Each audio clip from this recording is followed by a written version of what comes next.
نستعينه ونستغفره ونؤمن به ونتوكل عليه ونعوذ بالله من شرور أنفسنا ومن سيئات أعمالنا من يهده الله فلا مضل له ومن يضلله فلا هادي له ونشهد أن لا إله إلا الله وحده لا شريك له ونشهد أن سيدنا ونبينا مولانا محمدا عبده ورسوله أرسله الله بالحق بشيرا ونذيرا وداعيا إلى الله بإذنه وسراجا منيرا أما بعد فقد قال الله تعالى في كلامه القديم أعوذ بالله من الشيطان الرجيم بسم الله الرحمن الرحيم وأطيعوا الله وأطيعوا الرسول وأولي الأمر منكم فإن تنازعتم في شيء فردوه إلى الله والرسول إن كنتم تعلمون صدق الله العظيم.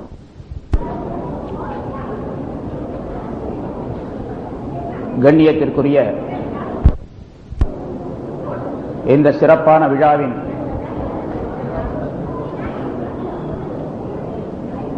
தலைவர் ஹஜ்ரத் அவர்களே,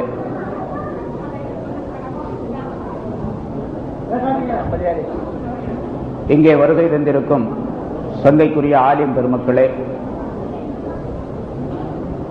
பெரியோர்களே, சகோதரர்களே, தாய்மார்களே,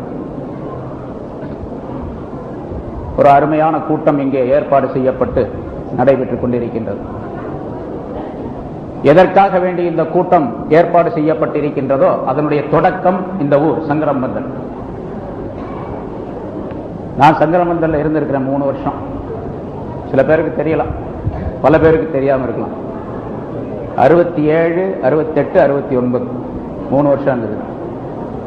யூசுப் அன்சாரி ஹஜ்ரத் கடையநல்லூர் மர்ஹூம் அவர்களுடைய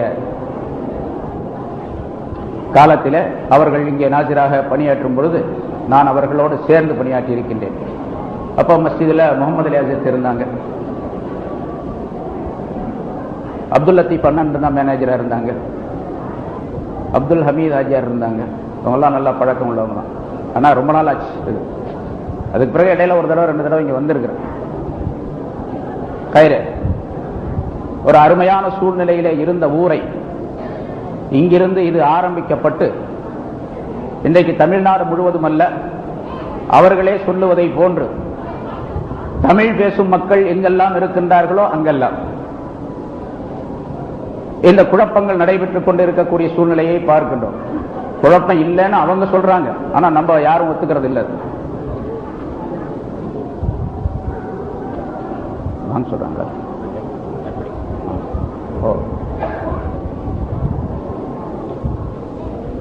அல்லாஹு தஆலா மிக தெளிவான மார்க்கத்தை நமக்கு வழங்கி இருக்கின்றார். அதுல எந்த விதமான குழப்பமும் கிடையாது. குர்ஆனை அல்லாஹு தஆலா அருளினான். குர்ஆனுக்கு விளக்கமாக ரசூலுல்லாஹி ஸல்லல்லாஹு அலைஹி வஸல்லம் அவர்களை தந்தான். ஏனென்றால் குர்ஆனை மட்டும் வைத்து மனிதன் சட்டங்களை தெரிந்து கொள்ள முடியாது. குர்ஆன் மட்டும் சட்டங்களை விளங்குவதற்கு போதும் என்று இருந்தால், சொல்றாங்களா குர்ஆனை மட்டும் பார்த்து விளங்கிக் கொள்ளலாம் தர்ஜுமாவை பார்த்து என்று, அப்படி இருந்தால் ரசூலுல்லாஹி ஸல்லல்லாஹு அலைஹி வஸல்லம் அவர்களை அனுப்ப வேண்டிய அவசியம் இல்லை. குர்ஆனை விளக்குவதற்காக வேண்டி அல்லாஹ் குர்ஆனிலே சொல்லி காட்டுகின்றான், லிதுபய்யின லின்னாஸ், மனிதர்களுக்கு நீர் பயான் செய்வதற்காக வேண்டி, விளக்கி காட்டுவதற்காக வேண்டி என்று அல்லாஹ் சொல்லுகின்றான். ரசூல் ஸல்லல்லாஹு அலைஹி வஸல்லம் அவர்கள் தேவையில்லை என்று சொன்னால் குர்ஆன் மட்டும் போதுமானதாக அல்லாஹ் தஆலா ஆக்கி இருப்பார். அது போதாது என்ற காரணத்தால் விளக்கத்திற்கு ரசூலுல்லாஹி ஸல்லல்லாஹு அலைஹி வஸல்லம் அவர்களை அனுப்பினார். ஆனா எப்ப அனுப்பினான் பாருங்க, குர்ஆன் அருளப்படுவதற்கு 40 ஆண்டுகளுக்கு முன்னதாக. குர்ஆன் அருளப்படுவதற்கு 40 ஆண்டுகளுக்கு முன்னாலே ரசூலுல்லாஹி ஸல்லல்லாஹு அலைஹி வஸல்லம் அவர்களை அந்த நகரத்திலே பிறக்கச் செய்து 40 ஆண்டுகள் வரைக்கும் அவர்களுடைய ஒழுக்கங்கள், சிறப்புகள் ஆகியவற்றை பற்றியெல்லாம் அந்த ஊரில் இருக்கக்கூடிய மக்கள் மட்டுமல்ல, அக்கம் பக்கத்தில் இருக்கக்கூடியவர்களும் அக்கம் பக்கத்து நாட்டுக்காரர்களும் மிக தெளிவாக தெரிந்து கொண்ட பின்னால் ரசூலுல்லாஹி ஸல்லல்லாஹு அலைஹி வஸல்லம் அவர்களுக்கு அந்த குர்ஆனை அல்லாஹ் தஆலா அருளி செய்தார். பிறகு அந்த குர்ஆனுக்கு ஸல்லல்லாஹு அலைஹி வஸல்லம் அவர்கள் விளக்கம் செய்தார்கள். குர்ஆன் மட்டும் போதும் என்று இருந்தால் குர்ஆனிலே எத்தனையோ ஆயத்துகள் இருக்கின்றன. அவற்றிற்கெல்லாம் ஹதீஸுடைய விளக்கம் இல்லாமல் அதனுடைய விளக்கத்தை பரிபூர்ணமாக தெரிந்து கொள்ள முடியாது. ஏன் இப்ப தொழுகையே எடுத்துக்குவோம், அகீமுஸ் ஸலாத், தொழுகையை நிலைநிறுத்துங்கள் என்று அல்லாஹ் தஆலா குர்ஆன்ல சொல்றான். எத்தனை நேரம் அப்படிங்கிறது குர்ஆன்ல கிடையாது. சூசகமாக பொதுப்படையாக ஒரு ஆயத்தில் அல்லாஹ் தஆலா சொல்லுகின்றான், அகிமிஸ் ஸலாத்த தரஃபைன் நஹாரி வ ஸுலஃபம் மினல் லைல், பகலின் 2 ஓரங்களிலும் இரவின் ஒரு பகுதியிலும் தொழுகையை நிலைநிறுத்துவீராக என்பதாக சொல்லுகின்றான். அப்ப 2 1 3 தான் வருதுங்க, 5 வக்து வரல.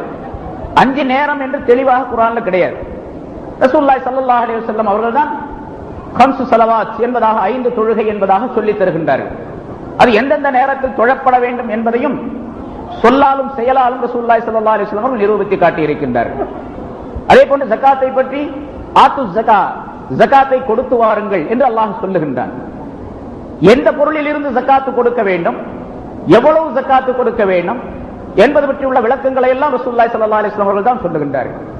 அல்லாஹ் தஆலா குர்ஆனிலே யாருக்கு ஜகாத்து கொடுக்க வேண்டும் என்பதை இன்னமஸ் ஸதகாத்து லில் ஃபுகராஇ வல் மசாகின் என்ற ஆயத்தின் மூலமாக 8 நபர்களை அல்லாஹ் குறிப்பிடுகின்றான். அந்த 8 நபர்கள் யார் யார் என்ற விளக்கத்தையும் ரசூலுல்லாஹி ஸல்லல்லாஹு அலைஹி வஸல்லம் அவர்கள் தான் சொல்லி காட்டுகின்றார்கள். குர்ஆனை மட்டும் வைத்து தெரிந்து கொள்ள முடியாது. குர்ஆனை விளங்குவதற்கும் ஹதீஸ்களை விளங்குவதற்கும் கூட ரசூலுல்லாஹ் குர்ஆனை விளங்குவதற்கு எப்படி ரசூலுல்லாஹி ஸல்லல்லாஹு அலைஹி வஸல்லம் அவர்கள் தேவையும், அதே போன்று ஹதீஸ்களை விளங்குவதற்கும் ஸல்லல்லாஹு அலைஹி வஸல்லம் அவர்களால் நன்றாக நீங்கள் விளங்கிக் கொள்ள வேண்டும்.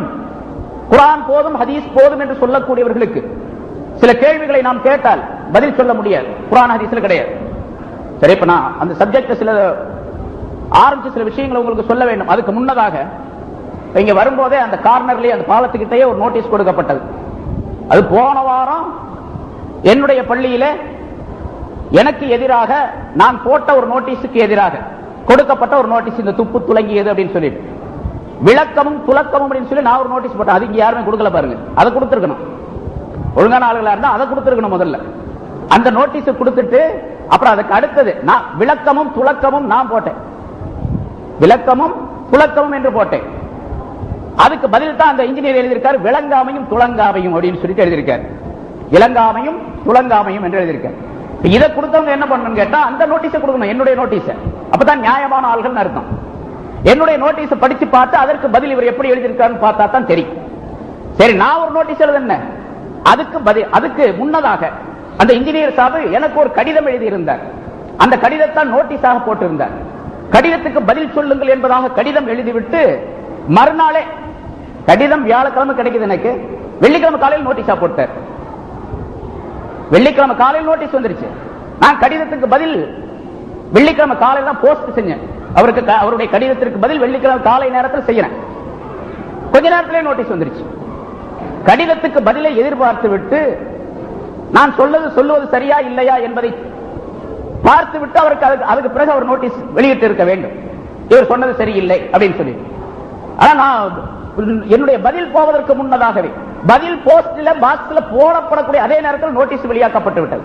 அப்புறம் நான் பதில் எழுதினேன். அவர் 2 பக்கம் நோட்டீஸ், பதில் சொல்லுங்கள் அப்படின்னு சொல்லிட்டு அந்த விஷயங்களை பத்தி. அதாவது இதனுடைய ஆரம்பம் என்னன்னு கேட்டா, ஜும்மாவிலே போன மாசம் ஜும்மாவில 12ஆம் தேதி என்னுடைய மஸ்ஜிதில சில விஷயங்களை, தொழுகை சம்பந்தப்பட்ட விஷயங்களை விளக்கி கொண்டு வரும் பொழுது இந்த தொழுகையில இப்படி இப்படி செயல்பாடுகள் அமைந்திருக்க வேண்டும் என்பதாக விளக்கிக் கொண்டே வந்தேன். அதுல இந்த வரலாற்றது இது சம்பந்தமான சில விஷயங்கள் சொல்லிக் கொண்டு வந்தேன். அப்படி சொல்லிக் கொண்டே வரும்பொழுது இப்போது புதிதாக ஏற்படுத்தப்பட்ட இந்த குழப்பவாதிகளுடைய கொள்கை இருக்கின்றதே, அது தவறானது. அதில் நீங்க ஈடுபட்டு விடாதீர்கள், அது மிக தவறானது, தவறான வழிக்கு கொண்டு செல்லுகின்றது, மனிதர்களை கெடுக்கின்றது என்பதாக சொல்லி பல விஷயங்களை சொல்லிக்கிட்டே வரும்போது அவர்கள் என்னென்ன தப்பு செய்திருக்கின்றார்கள். எனக்கு முன்னால பேசுற ஹாஜா மொய்னுத்தீன் ஹஜ்ரத் அவர்கள் சொல்லி காட்டினாங்க, 91 இப்படி எழுதியிருக்கு, 95 இப்படி எழுதியிருக்காரு, 97 இப்படி எழுதியிருக்காரு என்று முரண்பட்ட கருத்துக்கள், முரண்பட்ட ஒரே விஷயத்தை மாறுபட்ட நிலையிலே சொல்லி காட்டக்கூடிய தன்மை அவர்களிடத்தில் இருக்கின்றது. அதையெல்லாம் சொல்லிக்கிட்டாங்க. அதுல ஒரு விஷயம் தான் பன்றி இறைச்சி அப்படிங்கிற தலைப்பு. அதாவது ஹராமாக்கப்பட்ட உணவுகள் என்ற தலைப்பில் அவர் எழுதும் பொழுது, பன்றி இறைச்சியை எழுதும் பொழுது அல்லாஹ் தஆலா குர்ஆனிலே லஹ்முல் ஹின்ஸீர், பன்றியுடைய இறைச்சி என்று மட்டும்தான் சொல்லுகின்றானே தவிர பன்றி என்று சொல்லாததின் காரணமாக பன்றியுடைய மீதி உள்ள மற்ற உறுப்புகள் எல்லாம், அந்த அதனுடைய குடல், கொழுப்பு, எலும்பு, ஈரல், கல்லீரல், இது போன்ற உறுப்புகள் எல்லாம் கூடுமா கூடாதா அப்படிங்கறத பத்தி ஒரு விவாதமான எழுத்தை ஆரம்பித்து அதுல கடைசியில ஒரு முடிவில்லாமல் இன்ஷா அல்லாஹ் அது பற்றி நான் என்பதாக சொல்லி அடுத்த இதழிலே வரும் என்பதாக முடிக்கின்றார். ஆனா அந்த இதழிலேயே 1995ஆம் ஆண்டு ஜனவரி மாதம், டிசம்பரும் ஜனவரியும் சேர்த்து ஒரு இதழ், அதுல இப்படி எழுதப்பட்டிருக்கிறது. அதாவது பல விளக்கங்களை எழுதிக் கொண்டே வந்து அல்லாஹு தஆலா குர்ஆனிலே பன்றியுடைய மாமிசத்தை தவிர மீதி உள்ள உறுப்புகளை எல்லாம் சாப்பிடக்கூடாது என்று சொன்னதற்கு எந்த விதமான ஆதாரமும் கிடையாது. குர்ஆன்ல எந்த விதமான ஆதாரம் கிடையாது. அதை எப்படி எழுதுறாருன்னு கேட்டா, நாம் குர்ஆனை ஆய்வு செய்தோம், அப்படி ஆராய்ந்ததில் பன்றியுடைய மாமிசத்தை தவிர மீதி உள்ள உறுப்புகளை எல்லாம் சாப்பிடக்கூடாது என்பதற்கு தெளிவான ஆதாரம் நமக்கு கிடைக்கவில்லை. அவருக்கு கிடைக்கல. முன்னால சொன்னதெல்லாம் விட்டுட்டாரு. எத்தனை இமாம்கள் 1200 வருஷமா சொல்லி இருக்கிறாங்களா, அவங்க எல்லாம் அடிமடையர்கள் எல்லாருமே. எமக்கு கிடைக்கவில்லை. அதே போல ஹதீசுகளை அடுத்து நாம் ஆய்வு செய்தோம். ஹதீசுகளிலும் எந்த ஹதீஸிலும் பன்றியுடைய மாமிசத்தை தவிர மீதி உள்ள உறுப்புகள் எல்லாம் பொருள்கள் எல்லாம் சாப்பிடக்கூடாது என்பதற்கு தெளிவான ஆதாரம் கிடைக்கவில்லை. குர்ஆன் ஆராய்ச்சி செஞ்சார், கிடைக்கல. ஹதீஸை ஆராய்ச்சி செஞ்சார், கிடைக்கல. பிறகு மூன்றாவதாக இது பற்றி அறிஞர்கள் சொல்லி இருக்கக்கூடிய கருத்தை நாம் அலசினோம், ஆராய்ந்தோம். அந்த அறிஞர்கள் எல்லாம் சொன்ன கருத்து ஏற்புடையதாக இல்லை. அறிஞர்கள் என்ன சொல்றாங்க? அறிஞர்கள் அவர் சொல்றது ஃபுகஹாக்கள், ஃபிக்ஹ் சட்ட மேதைகளை சொல்லுகின்றார். அவர் இந்த ஃபிக்ஹுடைய சட்ட மேதைகள் என்ன சொல்றாங்க கேட்டா, எப்படி கறி என்று சொன்னால் அதுல எலும்பு, கொழுப்பு, ஈரல், நுரையீரல் பல்வேறு பொருள்கள் கலந்து இருக்கின்றனவோ, அதனால உலக வழக்கத்தில் அது பழக்கம். கறி 1 கிலோ கொடுங்கன்னு சொன்னா எல்லாம் சேர்த்து தான் கொடுப்பாங்க கறி கடையில. அதே போல அல்லாஹ் தஆலா லஹ்முல் ஹின்ஸீர், பன்றியினுடைய இறைச்சி என்று சொல்லி இருந்தாலும் மற்ற எல்லா பாகங்களையும் சேர்த்து கொண்டதுதான் அது என்று இமாம்கள் விளக்கம் சொல்லி இருக்கின்றார்கள். ஆகவே பன்றி இறைச்சி என்று அல்லாஹ் தஆலா சொல்லி இருந்தாலும் கூட பன்றியினுடைய எல்லா பகுதிகளும் ஹராம் தான் என்பதாக தீர்ப்பளிக்கின்றார்கள். அதனுடைய முடி, தோல், அதனுடைய எல்லா பகுதிகளும், பன்றி இருக்கின்றத ஐன் நஜீஸ் என்பதாக சொல்லப்படும். அதனுடைய எல்லா பகுதிகளும், முடி உள்பட, தோல் உள்பட எல்லாமே நஜீஸாகும். அது எத்தனை தடவை கழுவினாலும் சரி, பாடம் பண்ணனாலும் சரி, அது சுத்தமாக ஆகாது. நாயை பற்றி சொல்றோம், நாயும் நஜீஸான பொருள் தான். நாய் பட்டு விட்டால், அதனுடைய எச்சில் பட்டு விட்டால், அதனுடைய ஈரம் பட்டு விட்டால் அதை சுத்தமாக கழுவ வேண்டும் என்பதாக ஷாஃபி மதத்தில் அது இன்னும் வலியுறுத்தி சொல்லப்பட்டு இருக்கின்றது. ஆனா நாயும் கூட அதனுடைய தோலை எடுத்து, செத்துவிட்ட இறந்துவிட்ட நாயுடைய தோலை எடுத்து அதனை திபாகத் பாடம் செய்தால் அந்த தோல் சுத்தமானதாக. நாயுடைய தோலை இப்ப இந்த பாலிஷ் பண்றதுக்கெல்லாம், கண்ணாடி பாலிஷ் பண்றது, மற்ற பொருள்களை பாலிஷ் செய்வதற்காக அதை உபயோகம் செய்கின்றார்கள். நாயுடைய தோல் நஜீஸ் அல்ல, அதாவது பாடமிடப்பட்டால் அது சுத்தமானது. ஆனால் பன்றியுடைய தோல் அப்படி அல்ல. அது எத்தனை தடவை பாடமிட்டாலும் சரி, அது முதல்ல உரிக்கவே முடியாது. மனிதனுடைய தோல் எப்படி உரிக்க முடியாதோ அதே போன்று பன்றியுடைய தோல் உரிக்க முடியாது என்பதாக அதை உபயோகிக்கக்கூடியவர்கள் சொல்லிக் கொண்டிருக்கின்றார்கள்.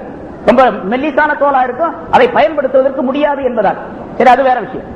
ஆக எந்த நிலையிலும் சரி பன்றியினுடைய எல்லா உறுப்புகளும் ஹராம் என்பதாக சொல்லப்பட்டு இருக்கின்றது. இதை பற்றி நாம் ஆராய்ச்சி செய்தோம். ஆனா அவர்களுடைய அந்த அறிஞர்கள் சொல்லக்கூடிய கருத்து தெளிவாக இல்லை அப்படின்னு முடிக்கிறார். முடிச்சிட்டு இப்ப குர்ஆனிலேயோ ஹதீஸிலேயோ அறிஞர்களுடைய விளக்கத்திலேயோ பன்றியுடைய மாமிசத்தை தவிர, நல்லா கவனிக்கணும், பன்றியுடைய மாமிசத்தை தவிர மீதி உள்ள பொருள்களை சாப்பிடக்கூடாது என்பதற்கு தெளிவான ஆதாரம் கிடைக்கவில்லை.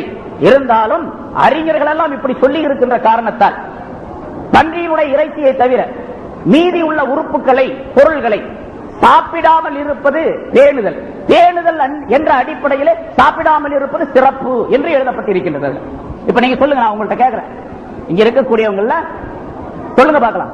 பேணுதல் என்ற அடிப்படையில பன்றியினுடைய இறைச்சி அல்லாத மீதி உள்ள உறுப்புகளை சாப்பிடாமல் இருப்பது சிறப்பு என்பதாக எழுதப்பட்டிருக்கின்றது. அப்படின்னா என்ன அர்த்தம்? ஹராம்னு சொல்றாரா, ஹலால்னு சொல்றாரா? சொல்லுங்க பார்க்கலாம். பேணுதலுக்காக வேண்டி சாப்பிடாமல் இருக்கலாம் அப்படின்னா என்ன அர்த்தம்? சாப்பிடலாம், ஆனால் பேணுதலுக்காக வேண்டி சாப்பிடாமல் இருக்கிறது நல்லது.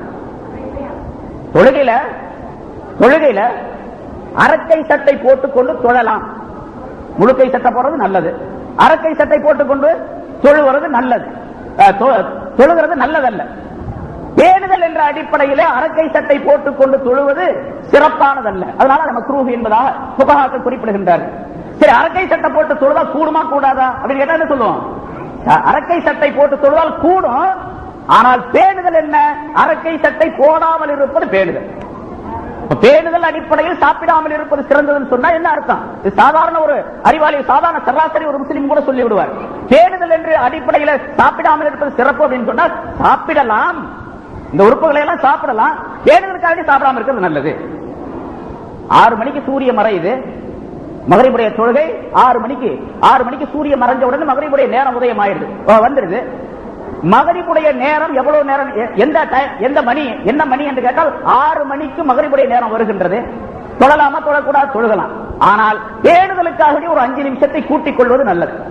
இப்ப எல்லாம் அந்த டைம் டேபிள் எல்லாம் போடப்பட்டிருக்கிறதெல்லாம் பேணுதலுக்காக 5 நிமிஷம் 8 நிமிஷம் 10 நிமிஷம் கூட்டி போட்டிருப்பாங்க. 6 மணிக்கு சூரியன் மறையுது அப்படின்னு சொன்னா 6:10 பாங்கு அப்படின்னு போடப்பட்டிருக்கு, அல்லது 6:05 பாங்குன்னு போடப்பட்டிருக்கு. 6 மணிக்கு தொழுதா கூடுமா கூடாதா? கூடும் அப்படின்னு தான் சொல்லணும். பேணுதலுக்காக ஒரு 5 நிமிஷம் கூட்டி வைக்கப்பட்டிருக்கு. அதே போல சாப்பிடாமல் இருப்பது சிறப்பு அப்படின்னு சொல்லும் பொழுது சாப்பிடலாமா கூடாதா என்ற கேள்வி வந்தால் சாப்பிடலாம் தான் சொல்றாரு. ஆனால் அதே வாசகத்தை திருப்பி 1995 ஆகஸ்ட் மாசத்துடைய அல் ஜன்னத் பத்திரிகையில் எழுதும் பொழுது அவர் எழுதியிருக்கின்றார், பேணுதல் என்ற அடிப்படையிலே சாப்பிடாமல் இருப்பது சிறப்பு என்று நான் சொன்னது ஹராம் என்ற அர்த்தத்தில் தான் அப்படின்னு எழுதுறாரு. அது எப்படி ஹராம் என்ற அர்த்தத்தில்? இது இவர் சொல்றது. ஆனா இப்பொழுதும் சரி, இந்த பிரச்சனை வந்த பிறகு பன்றியோட இறைச்சி என்று மட்டும்தான் சொல்றான். எலும்பை பத்தி சொல்ல, குடலை பத்தி சொல்ல, ஈரலை பத்தி சொல்ல, அதெல்லாம் நல்லா வறுவல் செஞ்சு சாப்பிடலாம் அப்படிங்க. எலும்பு சூப் போட்டு குடிக்கலாம் அப்படிங்க எல்லாம் சொல்லக்கூடியவங்க இருக்குதான் செய்றாங்க. அவர் சொல்றாரு நான் ஹராம் தான் சொல்லி இருக்கிறேன் அப்படின்னு சொல்லி. இப்படி அந்த விவாதம் ஆரம்பமானது ஒரு ஜும்மாவிலே. அதற்கு பிறகு ஒரு 15 நாள் கழித்து அந்த இன்ஜினியர் அப்துல் சமத் என்பவர் எனக்கு ஒரு கடிதம் எழுதியிருந்தார். அந்த கடிதத்திற்கு நான் பதில் எழுதுவதற்கு முன்னதாகவே அவர் ஒரு நோட்டீஸ் போட்டார். அந்த நோட்டீஸுக்கு விளக்கமாகத்தான் இந்த விளக்கமும் துளக்கும் என்ற இந்த 8 பக்கம் கொண்ட ஒரு அறிக்கையை நான் வெளியிட்டேன். அதை கொடுக்கல, இங்க யாரும் கொடுக்கல. இப்ப எங்களுக்கு தெரியாதுன்னு சொல்லுவாங்க, தெரிஞ்சுக்கணும். தெரியாம எப்படி இதை வெளியிட்டாங்க? எங்களுக்கு இந்த நோட்டீஸ் கிடைக்கல, அதனால நாங்க இதை வெளியிடல, இதை வெளியிட்டு இருக்கிறோம். இதுக்கு பதில் தான் அதை எழுதியிருக்காரு. விளக்கமும் துளக்கமும் என்ற நோட்டீஸ், அதுக்கு பதிலாகத்தான் நான் எழுதுறேன்னு அதுல எழுதியிருக்கிறார் அப்படின்னு சொல்லும்போது இதையும் சேர்த்து வெளியிடும். சரி, இப்ப இதுல நான் என்ன எழுதியிருக்கேன்னு கேட்டா, அந்த 4 பக்கம் அல் ஜன்னத்தில் உள்ள அந்த 4 பக்கத்தையும் 1995 ஆண்டுல வந்த ஜனவரி மாசத்துடைய பத்திரிகையில 39, 40, 41, 42 ஆகிய 4 பக்கங்களையும் எடுத்து எழுதி, பிறகு அதற்கு விளக்கம் எழுதி, இன்னென்ன பக்கத்துல இப்படி இப்படி சொல்லுகின்றார். ஆகவே பன்றியுடைய இறைச்சியை தவிர மீதி எல்லாம் சாப்பிடலாம் என்றுதான் சொல்லுகின்றார், தெளிவாகவே சொல்லுகின்றார் என்பதாக எழுதியிருந்தேன். அதுல இன்னொரு கருத்து பாருங்க, சாப்பிடலாம், பேணுதலுக்காக சாப்பிடாமல் இருப்பது நல்லது அப்படின்னு சொல்லிட்டு அடுத்த பாராவில் எழுதுகிறாரு, இப்ப நவீனமான இந்த அறிவியல் காலத்துல மாற்று உறுப்புகளை மனிதனுக்கு பொருத்துவது என்பது வழக்கத்தில் இருந்து கொண்டிருக்கின்றது. அதுல மனிதனுக்கு பொருத்தமான உறுப்புகள் பன்றியினுடைய உறுப்புகள் தான் அப்படின்னு தினமணியில ஒரு கட்டுரை வந்திருந்தது. அதனால மாற்று உறுப்புகளை பயன்படுத்துவதாக இருந்தால் பன்றியினுடைய உறுப்புகளை தாராளமாக பயன்படுத்தலாம், அது எந்த விதமான குற்றமும் கிடையாது அப்படின்னு எழுதுறாரு. ஒருத்தருக்கு ஹார்ட் ஆபரேஷன், வால்வு கெட்டு போச்சு, பன்றியினுடைய வால்வு எடுத்து வச்சு இவர்கிட்ட வால்வு வச்சுக்கிறது, அல்ல பன்றியுடைய இதயத்தையே பாதி எடுத்து முழுமையை எடுத்து அந்த இதயத்தை இவருடைய இதயத்திற்கு பகரமாக வச்சுக்கிறது. பன்றியுடைய இதயத்தை தூக்கி இவருடைய இதயத்தில் வச்சா அவருக்கு என்ன குணம் இருக்கும்? எப்படி இருப்பார்? அதே மாதிரி கண் இருக்குது, கண்ணை ஆபரேஷன் செய்து மாற்றுக்கண் பொருத்துவதற்காக பன்றியினுடைய கண்ணை இவருடைய கண்ணுக்கு வச்சாச்சுன்னு வச்சுங்க, எப்படி இருக்கும்? பாக்குறதுல எதை பார்க்கணும்? சோத்தை பார்க்குமா அல்லது வேற எதை பார்க்கணும்? சாப்பாடே தெரியாது, வேற எதைத்தான் சாப்பாடா நினைச்சுக்கிட்டு இருக்கு, இவர் நினைச்சுக்கிட்டு இருப்பார். எவ்வளவு அநியாயமான தீர்ப்பு பாருங்க. அது குற்றம் அல்ல பகிரங்கமாக எழுதியிருக்கின்றார், அது குற்றமே ஆகாது அப்படின்னு சொல்லி பாருங்க. பன்றியின் மாமிசத்தை தவிர இதர உறுப்புகளை மனிதனுக்கு பொருத்துவது கூடும், அது குற்றமாகாது என்று தெளிவாகவே அவர் எழுதியிருக்கின்றார். இது எவ்வளவு பெரிய, அதற்கு பதிலாகத்தான் நான் இந்த அவர் சொன்ன கருத்தை மறுத்து இந்த நோட்டீஸ் வெளியிடப்பட்டது. அதுக்கு பின்னால ஒரு நோட்டீஸ் யாரோ ஒருத்தர் அபு யாசிர் போட்டு எழுதியிருக்காரு, அவர் போன் நம்பர் எல்லாம் எழுதியிருக்காரு. நான் புரசவாக்கத்தில் இருந்து கிட்டத்தட்ட ஒரு 50-60 பேர் அவருக்கு போன் பண்ணியாச்சு, அவர் இதுவரைக்கும் ஆள் கிடைக்கவே இல்லை. கேட்டா அவரு வெளியே போயிருக்காருன்னு சொல்றாங்களே தவிர அவர் ஆள் கிடைக்கவே இல்லை. அவர் ஒரு நோட்டீஸ் துப்பு துளங்கியதுன்னு எழுதியிருக்காரு. இப்ப எல்லாம் வாங்கியிருப்பீங்க, நிறைய கொடுத்துட்டு இருக்காங்க. இது என்ன இங்க கொடுத்ததுனால இப்ப சொல்ல வேண்டியது வச்சு, இல்லாட்டி இதை பத்தி நான் சொல்லவே மாட்டேன். இங்க நான் வேற விஷயத்த சொல்லான் இருந்தேன், அங்க பாலத்துக்கிட்ட வரும்போதே கொடுத்துட்டாங்க இதை நம்ம கையில ஆளுக்கு ஒண்ணு குடிங்க அப்படின்ட்டு. அதனால அது சொல்ல வேண்டியதா போகுது. இப்ப பல பேருக்கு சந்தேகம் இருக்கும். அதுல பாருங்க, முதல்ல ஒரு எலிப்டிக்கல் ஆர்பிட், ஒரு நீள் வட்டம் அந்த போட்டு உள்ள என்ன எழுதிருக்கு, பன்றியையும் மதுபானத்தையும் திருமணத்திற்கு மகராக கொடுப்பது கூடும் அப்படின்னு எழுதியிருக்கு. ஹனபி சட்டநூல் ஹிதாயா பாடம் பாபுல் மஹர் பாகம் 1 பக்கம் 131 அப்படின்னு போட்டிருக்குது. முதல்ல இந்த நம்பரே தப்பு. ஹிதாயா யார்ட்டுமே இல்ல நினைச்சுட்டு போட்டாரா நம்ம தெரியல. ஆனா இது இவங்களுடைய சரக்கு அல்ல, இவருடைய இமாம் சொல்லக்கூடிய சரக்கு. அது அல் ஜன்னத்தில் எழுதியிருக்காரு முன்னால, அதை அப்படியே காப்பி பண்ணி எழுதியிருக்காங்க. ஆனா எழுதினவர் இந்த ஆள் தப்பா எழுதிவிட்டாரு. அந்த இன்ஜினியர் ரைட்டா எழுதியிருக்காரு. இன்ஜினியர் ஒரு காப்பி எழுதியிருக்காரு பாருங்க. அவர் முதல்ல இந்த 16 பக்கம் நோட்டீஸ் ஒண்ணு வெளியிட்டு 14 பக்கம் எனக்கு லெட்டர் எழுதியிருக்காரு. 14 பக்கம் லெட்டர் இதுல எழுதியிருக்காரு. அந்த வாசகத்தை எழுதியிருக்கிறாரு. பையன் தஸவ்வஜ முஸ்லிமுன் அலா ஹம்ரின் அவ் ஹின்ஸீரின் ஃபன்னிகாஹு ஜாயிஸ்.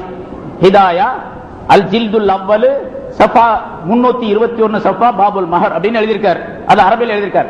அரபி இவருக்கு அல்ல, இவர் எழுத்து இவரோட தான், அந்த இன்ஜினியர் தான்.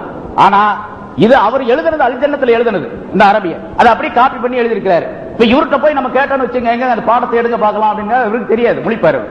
இவருக்கு தெரியாது, இவருக்கும் தெரியாது, இவருக்கும் தெரியாது. இந்த விளங்காமை துளங்காமை எழுதினார இவருக்கும் தெரியாது, துப்பு துளங்கி எழுதினார இவருக்கும் துப்பு கிடையாது. இதுல என்ன இருக்குன்னு கேட்டீங்கன்னா பாருங்க, நான் சொல்றேன் பாருங்க. அதுல என்ன இருக்குன்னு கேட்டா, பையன் தஸவ்வஜ முஸ்லிம். இப்ப இன்னொரு ஒரு சட்டத்தை ஒண்ணு விளங்கிக்கணும். நிக்காஹ் நடத்துவதற்கு மஹர் கட்டாயம் அப்படின்னு எல்லாத்துக்கும் தெரியும். மஹர் கொடுத்து நிக்காஹ் செய்யணும். சரி, மஹரே இல்லாம ஒருத்தர் கல்யாணம் பண்ணார், மஹர் எல்லாம் பேசப்படவே கிடையாது, நிக்காஹ் செஞ்சிட்டார், ஈஜாப் கபூல் துஆ ஓதி முடிச்சாச்சு. நிக்காஹ் கூடுமா? நிக்காஹ் கூடும், நிக்காஹ் தாராளமா கூடும். மஹர் இல்லாம கல்யாணம் பண்ணாலும் நிக்காஹ் கூடும். ஆனா மஹர் என்ன பண்ண, கட்டாயமா கொடுத்தாகணும். எவ்வளவு மஹர் கொடுக்கிறது? மஹர் தான் வைக்கவே இல்லை, எவ்வளவு கொடுக்கிறது அப்படின்னு கேட்டா மஹர மிசில் என்பதாக அதற்கு சொல்லப்படும். அதாவது இவளுடைய சகோதரிகளுக்கு முன்னால, இவளுக்கு முன்னாலே இவளுடைய சகோதரிகளுக்கு என்ன மஹர் கொடுக்கப்பட்டிருக்கு அந்த குடும்பத்திலிருந்து அந்த மஹர் இவளுக்கு கொடுக்கணும். அல்லது சகோதரிகள் இல்ல, இவளுடைய குடும்பத்தில் தாயாருக்கு பாட்டிக்கு இப்படி அவங்களுடைய குடும்பத்தில் பழக்கம் என்ன இருக்குதோ அல்லது அந்த ஊர்ல பழக்கம் என்ன இருக்குதோ அதை கொடுக்கணும். அதுக்கு பேர் மஹர் மிஸ்ல் என்பதாக சொல்லப்படும். இவளை போன்றுள்ளவளுக்கு என்ன மஹர் இருந்ததோ அந்த மஹர் கொடுக்கப்பட வேண்டும். இப்போ ஒரு சட்டத்தை நீங்க விளங்கிட்டீங்க. மஹர் இல்லாமல் திருமணம் செய்தால் கூடுமா கூடாதான்னு கேட்டா கூடும். ரசூலுல்லாஹி ஸல்லல்லாஹு அலைஹி வஸல்லம் அவர்கள் ஒரு சஹாபி கூப்பிட்டாங்க. கூப்பிட்டு, உனக்கு இந்த பெண்ணை நிக்காஹ் செஞ்சு வைக்கிறேன், உனக்கு இஷ்டமா, அந்த பெண்ணை கட்டிக்கிறதுக்கு இஷ்டமான்னு கேட்டாங்க. சரி, யார சொல்ல கட்டிக்கிறேன் அப்படின்னாரு. அந்த பொண்ணை கூப்பிட்டாங்க. அந்த அவரை உனக்கு நிக்காஹ் செஞ்சு வைக்கிறேன், உனக்கு சம்மதமான்னு கேட்டாங்க. சரின்னு சொன்னாங்க. அந்த பொண்ணு ரெண்டு பேருக்கு நிக்காஹ் நடத்தி வச்சாங்க. மஹர் குறிக்கவே கிடையாது. ரசூலுல்லாஹி ஸல்லல்லாஹு அலைஹி வஸல்லம் அவர்கள் செய்து மஹர் குறிக்கவே இல்லை. அந்த சஹாபி சொல்லுகின்றார், இறந்து விடக்கூடிய அவர் இறப்பு வாயிலே இருக்கக்கூடிய நேரத்தில், நோய்வாய்ப்பட்டு இருக்கக்கூடிய நேரத்தில் அருகில் இருந்த மற்ற சஹாபாக்களிடத்தை தோழர்களிடத்திலே சொல்லுகின்றார், ரசூலுல்லாஹி ஸல்லல்லாஹு அலைஹி வஸல்லம் அவர்கள் எங்கள் இருவருக்கும் திருமணம் செய்து வைத்தார்கள், ஆனா மஹர் குறிக்கவே இல்லை. அந்த பெண்ணுக்கு நான் மஹர் கொடுக்க வேண்டும். ஆகவே ஹைபர் போரின் போது எனக்கு ஹைபர் என்ற அந்த இடத்திலே ஸல்லல்லாஹு அலைஹி வஸல்லம் அவர்களால் கொடுக்கப்பட்ட ஒரு நிலம் இருக்கின்றது, அந்த நிலத்தை இந்த பெண்ணுக்கு மஹராக கொடுத்து விடுகின்றேன் என்று சொல்லி அந்த மஹர், பின்னால் அவர் இறந்து விட்டார். அந்த நிலம் விற்கப்பட்டு அதனுடைய தொகை அந்த பெண்ணுக்கு மகராக கொடுக்கப்பட்டது. அது பல லட்சம் ரூபாய், பல லட்சம் திர்ஹம் பெருமானதாக இருந்தது என்பதாக ஹதீஸில் அறிவிக்கப்பட்டு இருக்கின்றது. இப்போ ஒரு சட்டம் விளங்கிட்டீங்க, மஹர் இல்லாமல் திருமணம் செய்தால் திருமணம் கூடும். அதே போல ஒரு மனிதன் ஹராமான பொருளை மஹராக வைக்கிறான். ஒரு உதாரணத்துக்காக வேண்டி, சில விளக்கங்களை தெரிவதற்காக வேண்டி ஃபுகஹாக்கள் சட்டங்களை ஆய்வு செய்து எழுதி வைத்திருக்கிறார்கள். இப்படியும் நடக்குமா அப்படின்னு கேட்க வேண்டியதில்லை. அப்படி ஒரு நிலை ஏற்பட்டுச்சுன்னு வச்சுங்க, அறியாமையின் காரணத்தால, அப்ப என்ன சட்டம் அப்படின்னு தெரியுமா இல்லையா, அதை விளக்கி வைக்கின்றார்கள். அதாவது ஒரு மதுவை, ஒரு பாட்டில் மது, 1 லிட்டர் 2 லிட்டர் 10 லிட்டர் மது, அந்த கல் சாராயத்தை மகராக வைத்து ஒரு மனிதன் ஒரு பெண்ணை திருமணம் செய்து கொண்டார், அல்லது ஒரு பன்றியை மகராக வைத்து திருமணம் செய்து கொண்டார். திருமணம் நிக்காஹ் கூடுமா கூடாதா? நிக்காஹ் ஜாயிஸ். அதுதான் அவர் எழுதியிருக்கார், நிக்காஹ் ஜாயிஸ் எழுதியிருக்கார். நிக்காஹ் கூடும். ஹராமான ஒரு பொருளை மகராக வைத்து ஒரு பெண்ணை திருமணம் செய்து கொண்டால் திருமணம் செல்லுபடியாகும். மஹர் என்ன? மஹர் கூடாது. அது ஹராமான பொருளா இருக்கிறதுனால மஹர் கூடாது. மஹர் ஃபசாத் ஆயிடுச்சு, அந்த ஷர்த் ஃபசாத் ஆயிடுச்சு. அதனால அந்த பெண்ணுக்கு வலஹா மஹ்ரு மிஸ்லிஹா, அந்த இடத்துல இருக்கக்கூடிய இபாரத் வாசகம் இது. அவளுக்கு அவளை போன்றுள்ளவளுடைய மஹர் கொடுக்கப்பட வேண்டும் என்பதாக எழுதப்பட்டு இருக்கின்றது. அதுல பாதியை எடுத்து போட்டு பாதியை எழுதி, சரி அப்படித்தான் இருக்குது. இந்த துப்பு துளங்கியதுல என்ன எழுதியிருக்கான்னு கேட்டா, இவர் எழுதியிருக்கிறது இந்த இன்ஜினியர் எழுதியிருக்கிறது, மதுபானத்தை பன்றியை மகராக வைத்து ஒரு முஸ்லிம் திருமணம் செய்து கொண்டால் திருமணம் கூடும். அது ரைட், கரெக்ட். இவர் எழுதியிருக்கிறது பாருங்க, அதுக்கு ரெண்டு பேரும் அதே மதுஹபை சேர்ந்தவங்க தான். இவரும் பிஜே மதஹப் தான், இவரும் பிஜே மதஹப் தான். இவர் எழுதுறாரு பாருங்க, பன்றியையும் மதுபானத்தையும் திருமணத்திற்கு மகராக கொடுப்பது கூடும். அப்படி வாசகமே இல்லை. இவர் சொல்றதுக்கு இவர் சொல்றதுக்கு நிறைய வித்தியாசம் இருக்கு. நேர் மாற்றமான கருத்து இருக்கின்றது. இவர் ஹராமானதை சொல்றார், இவர் சரியான வாசகத்தை சொல்லுகின்றார். எப்படி ரெண்டு பேரும் ஒரு இமாமுக்கு கீழே ஏங்குறாங்க, ரெண்டு பேரும் அந்த குரூப்பை சேர்ந்தவர்கள் அப்படின்னு சொல்லிக்கிறாங்க. ரெண்டு பேரும் மாறுபட்ட கருத்தை சொல்லுகின்றார். அது போல இங்க பாருங்க, கர்ப்பம் தரிப்பது முதல் இது இருக்கிறத அது மட்டும் சொல்றேன் உங்களுக்கு. ஏன்னா நிறைய விஷயங்கள் அதவே சொல்லிட்டே போனா 2-3 மணி நேரம் சொல்லணும். இதுல இருக்கிற நோட்டீஸ் பதில் சொல்லணும்னா 3 மணி நேரம் சொல்லணும். அவ்வளவு விஷயங்கள் இருக்கு. கர்ப்பம் தரிப்பது அதாவது குழந்தை பெறுவது குறைந்தது 6 மாதங்களாகும், அதிகபட்சம் 4 ஆண்டுகளாகும். எனவே ஒரு கணவன் தன் மனைவியை பிரிந்த நாள் தொடுத்து 4 ஆண்டுகளுக்குள் அவள் அக்குழந்தையை பெற்றெடுத்தால் அக்குழந்தை அவனையே சேரும் அப்படின்னு எழுதியிருக்காரு. சட்டம் சரிதானே? இது என்ன தப்பு கண்டுபிடிச்சார் நமக்கு தெரியல. சட்டம் அப்படித்தான். ஒரு பெண் கர்ப்பமாகின்றால் 4 வருஷம் அதிகபட்சமான, அதாவது குழந்தை ஒரு தாயினுடைய வயிற்றிலே இருக்கக்கூடிய கால அளவு, குறைந்த கால அளவு, அதிகபட்ச கால அளவு, மினிமம் மேக்சிமம். மினிமம் 6 மாதங்கள், மேக்சிமம் 4 வருஷங்கள் சொல்லப்பட்டு இருக்கின்றது. இமாம் ஷாஃபி ரஹ்மத்துல்லாஹி அலைஹி அவர்களும் கூட அவர்களுடைய தாயாருடைய வயிற்றில் 2 ஆண்டுகளோ அல்லது அதற்கு அதிகமாகவோ இருந்ததாக சொல்லப்பட்டிருக்கிறது. இந்த பேப்பர் இது வெள்ளிக்கிழமை வந்துச்சுங்க. வெள்ளிக்கிழமைக்கு ஜும்மா முடிச்ச உடனே என்கிட்ட ஒருத்தர் சொன்னார், இந்த பேப்பரை வச்சிட்டு இருக்கக்கூடியவர் ஒருத்தர் சொன்னார், என்னுடைய நண்பர் ஒருவர் சொல்லி இருக்கின்றார். அன்னைக்கு சொன்னார், ஒரு ஹிந்து நண்பர், நான் எங்க அம்மா வயிற்றுல 22 மாசம் இருந்தேன் அப்படின்னு சொன்னார். இந்த வெள்ளிக்கிழமை நடந்தது சொன்னது. எங்க அம்மாவுடைய வயசுல நான் வயிற்றுல 22 மாதங்கள் இருந்தேன் அப்படின்னு சொல்லி அவங்க அம்மா சொல்லும் போது சொல்லுவாங்களா, இவன் பொல்லா பையங்க, என் வயிற்றுக்குள்ள 22 மாசம் இருந்து கலாட்டா பண்ணிக்கிட்டே இருந்தான் அப்படின்னு சொல்லுவாங்களாம். இது சாதாரண நடக்கக்கூடிய விஷயம் தானே. 10 மாசங்கிறது ஒரு நார்மலான நடுநிலையான ஒரு அளவு சொல்லப்பட்டு இருக்கின்றது. 9 மாசத்திலையும் கூட பிறக்கும், 8 மாசத்திலையும் கூட பிறக்கும். சரி, ஒருத்தனுக்கு 6 மாசத்துல ஒருத்தன் கல்யாணம் பண்ணா இன்னைக்கு, இன்றிலிருந்து 6 மாசம் கழித்து அந்த பெண் குழந்தையை பெற்றெடுக்கின்றாள் என்று சொன்னால் ஷரியத்துடைய சட்டம் அந்த குழந்தை அவனுக்குரியதுதான் என்று தீர்ப்பு செய்யணும். நீ 6 மாசத்துல பத்து எடுத்துட்ட, 9 மாசம் 10 மாசத்துல தான் எல்லாரும் புள்ள வைக்கிறாங்க, நீ 6 மாசத்துல பெற்ற இந்த குழந்தை என்னோடது அல்ல என்று சொல்லக்கூடாது. அந்த குழந்தைக்கு வேறொருவனை தந்தையாக ஆக்கக்கூடாது, ஹராமான குழந்தை என்பதாக தீர்ப்பளிக்க கூடாது என்பதற்காக வேண்டி சட்டங்கள் மிக தெளிவாக சொல்லப்பட்டிருக்கின்றன. எந்த மனிதனையும் ஹராமான முறையில் பிறந்தவன் என்பதை நிரூபிப்பதற்காக முயற்சிகள் செய்யக்கூடாது. 6 மாசம் கழிச்சு குழந்தை பறிஞ்சு, இந்த 6 மாசங்களுக்கு அளவு ஷரியத்தில் ஆதம் அலைஹிஸ்ஸலாம் காலத்திலிருந்தே நிரூபிக்கப்பட்டு இருக்கின்றது. ஆதம் அலைஹிஸ்ஸலாம் அவர்களுடைய மனைவி ஹவ்வா அலைஹிஸ்ஸலாம் அவர்கள் 6 மாதத்திற்கு ஒரு தடவை 2 குழந்தைகளாக பெற்றெடுத்தார்கள். 20 சூலிலே 40 குழந்தைகள் என்பதாகவும் 40 சூலிலே 80 குழந்தைகள் என்பதாகவும் சொல்லப்பட்டு இருக்கின்றது. 6 மாசத்துக்கு ஒரு தடவை 2 குழந்தை பெற்றாங்க. 7 மாசம் 8 மாசம் எல்லாம் போகவே இல்லை. 6 மாசத்துல குழந்தை முழு உருவமடைந்து விடுகின்றது. பிறகு அதிகபட்சமாக இருக்கக்கூடிய காலம் 4 வருஷம் 48 மாதங்கள் என்பதாக சொல்லப்பட்டு இருக்கின்றது. இதுல ஒன்னும் ஆச்சரியமான விஷயம் அல்ல. அது பெரிய ஆச்சரியமான விஷயமா எடுத்து போட்டு அது மக்களை குழப்புவதற்காக இப்படி எல்லாம் போட்டிருக்காங்க பாருங்க. இந்த ஃபிக்ஹுடைய கிதாப்ல இது போட்டிருக்காங்க கூட எப்படி எழுதியிருக்காங்க கேட்டா, இது மகானி அப்படிங்கிற ஷாஃபி சட்ட நூல்ல இருக்கக்கூடிய விஷயம். அத என் பேரை இழுக்கணும் அப்படிங்கிறதுக்காக வேண்டி கே.ஏ. நிசாமுத்தீன் மன்பை பாராட்டிய மகானி ஷாஃபி சட்ட கருவூலம் அப்படின்னு வேற எழுதிருக்கு. என் பேரை ஏன் போடணும், இல்ல நானா எழுதுனது, என் பேரை போட வேண்டிய அவசியமே கிடையாது. இல்ல அதே மாதிரி எல்லாத்திலும் எழுதியிருக்கார். சரி, இப்படி ஏராளமான சட்டங்கள் பின்னால சொன்ன சட்டங்கள் எல்லாம் மாற்றப்பட்டு இருக்கின்றது. அதுலயும் கூட இந்த ஹிதாயாவில் சொன்ன பாருங்க, இப்ப அந்த மகரை பன்றியை மதுபானத்தை கொடுத்து நிக்கா செய்யறது அது 2வது பாகத்தில் உள்ளது. ஹிதாயா என்ற நூலிலே 2வது பாகத்திலே 2வது வால்யூம்ல மகருடைய பாடத்திலே இருக்கின்றது. ஆனா இது 1வது வால்யூம் அப்படின்னு சொல்லி இது எப்படி தப்பு வச்சுன்னு கேட்டா இவங்க தப்பு அல்ல, அவர் இமாமுடைய தப்பு. அந்த இமாம் அவருடைய இமாம் என்ன பண்ணாரு, 1வது பாகம் போட்டார். அது பிரிண்ட் தப்போ அல்லது இருக்கையா தப்போ தெரியல, அதையே போட்டுக்கிட்டே இருக்கிறாங்க வரிசையா எல்லாரும். இப்ப இந்த மாதிரி குழப்பங்கள் ஏராளமாக செய்து கொண்டே இருக்கின்றார்கள். ஒன்றல்ல இரண்டல்ல. அவங்களுடைய பத்திரிகை பார்த்தீங்கன்னு சொன்னா ஏராளமான குழப்பங்கள் முன்னுக்கு பின் முரணாக காஜா மொய்னுதீன் ஹஜ்ரத் அவர்கள் உங்களுக்கு சொல்லி காட்டினாங்க. 1995 அல்லது 92 91 பலவீனமாக இருந்த ஒரு ராவி, ஒரு அறிவிப்பாளர் 97 96 98 பின்னால வரும்போது அவர் பலம் உள்ளவராக ஆயிடுவார்.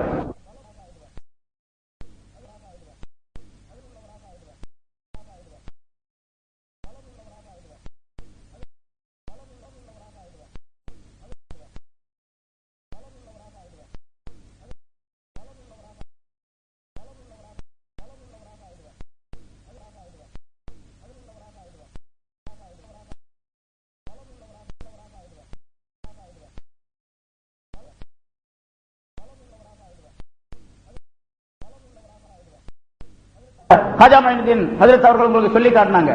1995 அல்லது 92 91 பலவீனமாக இருந்த ஒரு ராவி, ஒரு அறிவிப்பாளர் 97 96 98 பின்னால வரும்போது அவர் பலம் உள்ளவராக ஆயிடுவார். தமாஷாவத்தை சொன்னார், பலவீனமான ஒரு அறிவிப்பாளர் பின்னால எப்படி பலம் உள்ளவனாக ஆனார்? ஹார்லிக்ஸ் கொடுத்தாரா அவருக்கு அப்படின்னு கேட்டார். ஹார்லிக்ஸ் கொடுத்தாரா? பலமாயிட்டார் இவர். இப்படி முரண்பட்ட கருத்துக்களை, ஏன்னா பொதுமக்களுக்கு விளங்காது, அவரை யார் பின்பற்றுகின்றார்களோ அவர்களுக்கு இந்த கருத்தெல்லாம் தெரியாது.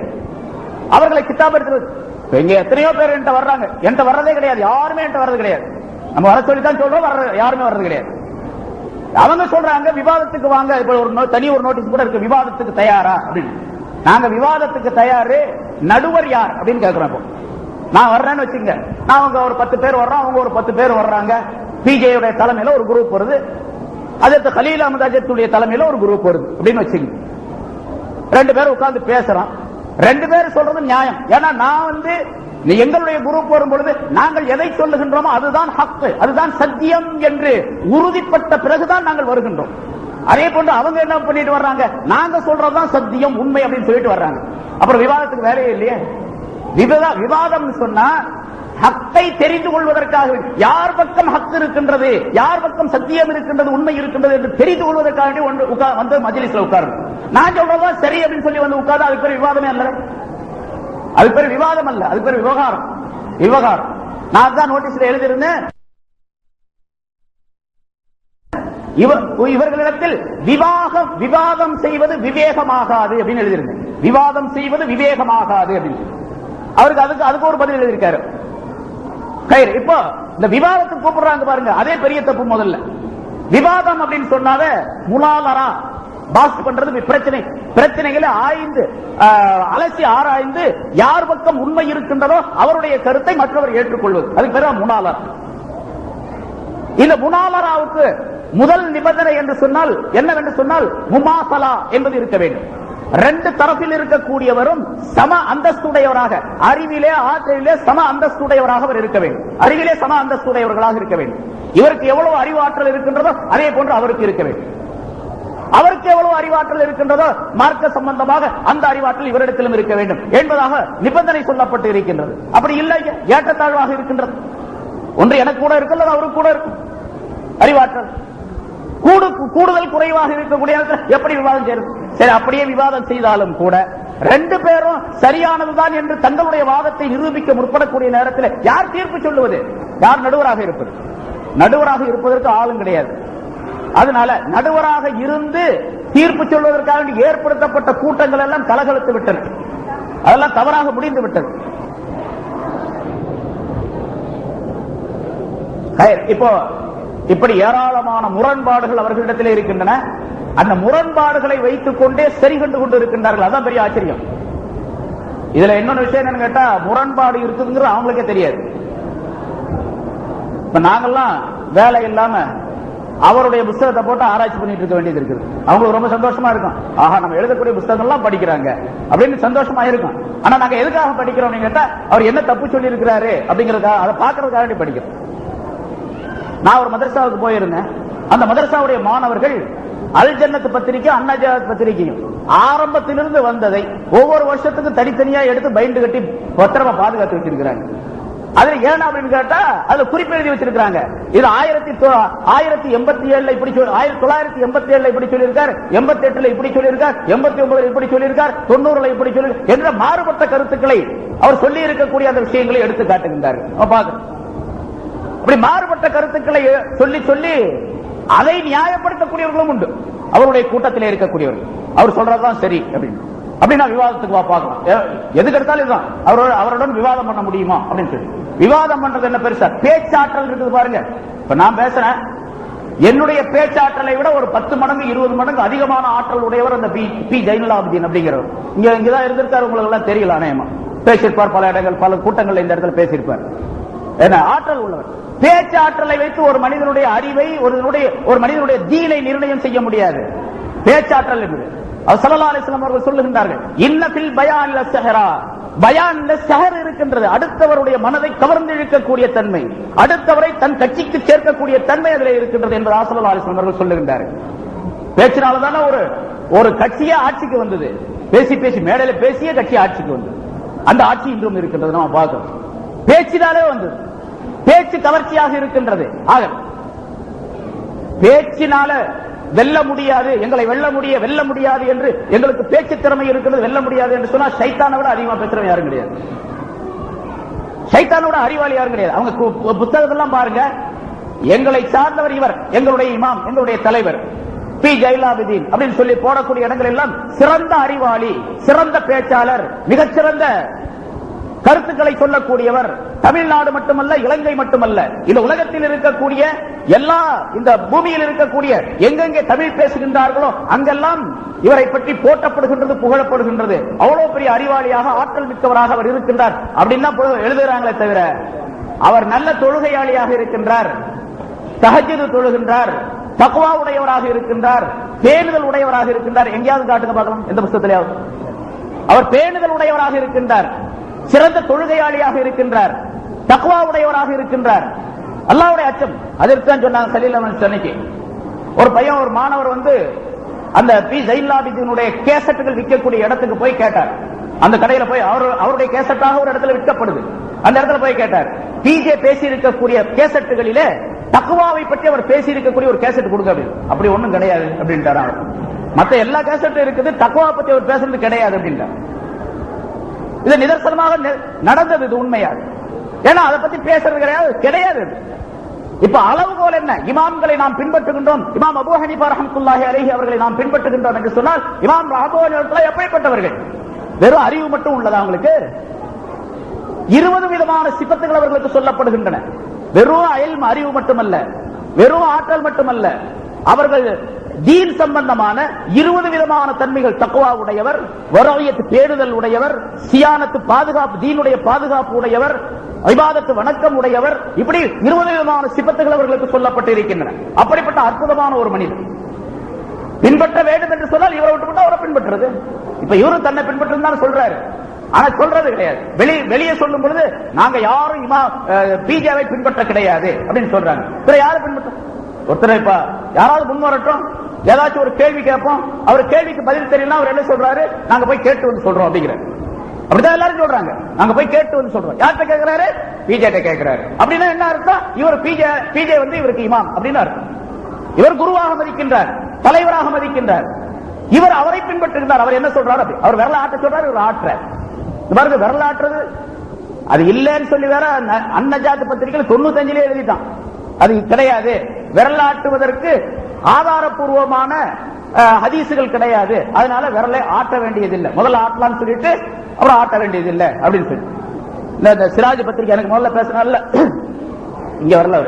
அதாவது சிராஜ் பத்திரிகையில் எழுதியிருந்தாரு, அன்று அசைக்க சொன்னார்கள், இன்று அசலை சொன்னார்கள் அப்படின்னு சொல்லிட்டு. அன்று அசைக்க சொன்னார்கள், இன்று அசலை சொன்னார்கள் அப்படின்னு சொல்லி. அதிலே கூட பாருங்க ஒரு கையாடல். ஹதீஸ்ல கூட கையாடல், இடைச்செருகள். ஹதீஸ்ல எப்படி இருக்குன்னு கேட்டா, அந்த ஹதீஸ் வாயில் இப்னு ஹுஜர் ரலியல்லாஹு தஆலா என்று ஒரு சஹாபி, அவர் ரசூலுல்லாஹி ஸல்லல்லாஹு அலைஹி வஸல்லம் அவர்களுக்கு பின்னால் ஒரே ஒரு தடவை தொழுது இருக்கின்றார். பிறகு தான் ஊருக்கு போயிட்டார், வெளியூர். அவர் திரும்ப ஒரு நேரத்தில் மதீனாவுக்கு போகக்கூடிய நேரத்தில் அது குளிர் நேரம், கடுமையான குளிர் நேரம். அந்த குளிர் நேரத்தில் எல்லாரும் போர்வையை போர்த்தி கொண்டு அத்தையாத்துல உட்கார்ந்து இருக்கிறாங்க.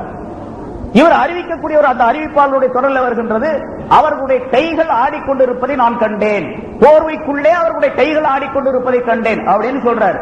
கைகள் ஆடிக்கொண்டிருப்பதை கண்டேன் என்று சொன்ன அந்த ஹதீஸ விரல ஆட்டிக்கு இருக்கிறத நான் பார்த்தேன் அப்படின்னு இவங்க அர்த்தம் செஞ்சிருக்கிறாங்க.